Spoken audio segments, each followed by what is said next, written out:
Hey, this is Mark coming to you from Cancun, Mexico. You know, I was laying in bed in my studio last night in La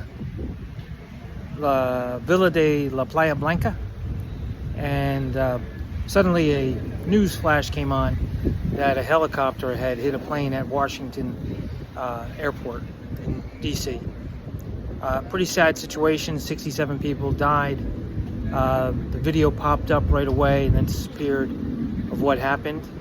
And you know, we know that the helicopter came from the bottom and hit the plane, and the plane wasn't doing anything wrong. It was a military plane, 3 soldiers on board.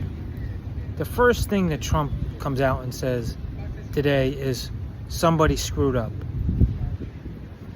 Obviously, he wants somebody to take responsibility. Now, I spoke to some people here in Cancun from the United States, and the first comment was, well, Trump has no compassion. You know, the first thing he says is somebody's at fault. Let me just tell you something. If my daughter was on that plane, or even if my ex-wife was on the plane, I'd want to know who the hell screwed up. And I think having a president like Donald Trump, you're going to find out who screwed up. Now, we got a drug problem around the world, but more so we have a drug problem with people who so-called have stress in their life.